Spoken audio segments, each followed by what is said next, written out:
गांव में शिव नाम का एक लड़का था। वो अपनी माँ और छोटी बहन के साथ रहता था। वो आसपास की भेड़ बकरियां चराने जंगल में पर्वत के पास जाता था। वहाँ एक विशाल पेड़ था। शिव उस पेड़ की छांव में गाना गाता था। पंछियों संग उसकी दोस्ती सी हो गई थी। वो सारी भेड़ बकरियों पे नजर रखता था। शाम होते ही शिव वापस गांव आ जाता था और सभी भेड़ बकरियों को गांव के सभी लोगों को सौंप देता था। दिन भर कड़ी धूप में भेड़ बकरियों को चराने के लिए उसे हर घर से कुछ पैसे मिलते थे।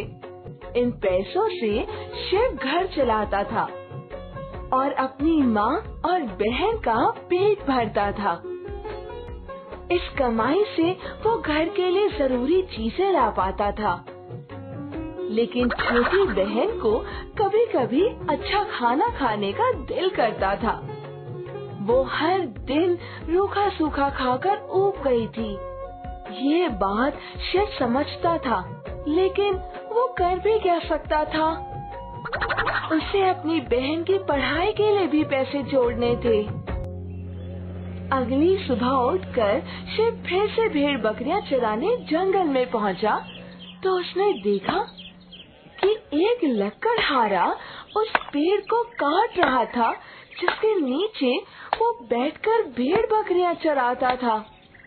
और ये देखकर वो चिंतित और दुखी हो गया। लेकिन उसने एक तरकीब लगाई। सुनो लकड़हारा भाई, ये पेड़ को आप क्यों काट रहे हो?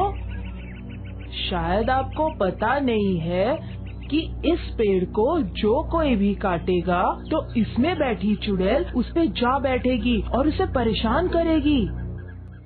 ये सुनकर लकड़हारा डर गया और भागने लगा। भागो भागो! लकड़हारे के भागते ही उस पेड़ की आत्मा वहाँ प्रकट हुई और उसने खुश होकर कहा, तुमने मेरी जान बचाई है, इसलिए मैं बहुत प्रसन्न हुआ हूँ और तुम्हें उपहार के रूप में एक घंटी देता हूँ। भला मैं इस घंटी का क्या करूँगा? ये घंटी कोई ऐसी वैसी घंटी नहीं है, ये जादुई घंटी है। इससे तुम जो चाहो खाने के लिए मंगा सकते हो। हाँ? लेकिन हमेशा ये बात ध्यान रखना कि दिन भर में सिर्फ एक बार ही तुम खाना मंगवा सकते हो। शुक्रिया मेरे दोस्त। शिव बहुत खुश हुआ कि अब कोई भूखा नहीं सोएगा और साथ ही छोटी बहन को जो चाहिए होगा उसे खाने के लिए मिल जाएगा। शाम को जब शिव घर पहुंचा तो उसने माँ को और छोटी बहन को सारी घटना बताई।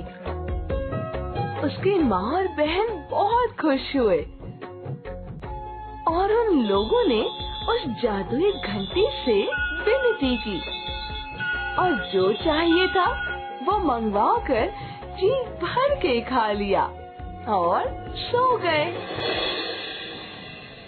अगली सुबह उठकर शिव भेड़ बकरियों को लेकर चला गया। जब वापस शाम को घर पहुंचा तो उसने देखा सभी बर्तन खाली पड़े हैं। उसके लिए बस रूखी सूखी रोटी और चटनी है जो वो रोज खाता था। ये देखकर शिव को दुख हुआ और गुस्सा भी आया। उसने कुछ नहीं खाया और सो गया। अगली सुबह वो अपने साथ जादुई घंटी को ले गया। इधर घर पर जब माँ और छोटी बहन को बहुत भूख लगी तो उन दोनों ने उस घंटी को बहुत ढूंढा। पूरा घर तलाश लिया पर वो घंटी नहीं मिली। वो लोग बहुत उदास हो गए। उन्होंने सोचा शायद घंटी गुम हो गई है और अब घंटी नहीं मिलेगी और न ही खाना मिलेगा। आखिर वो लोग भूखे ही सो गए। शाम को जब शिव वापस आया तो शिव ने अपनी जेब से घंटी निकाली और जो चाहिए था उसने जादुई घंटी से मंगवा लिया। ये सब कुछ देखकर माँ और छोटी बहन को बहुत दुख हुआ। छोटी बहन बहुत रोने लगी और उसने कहा,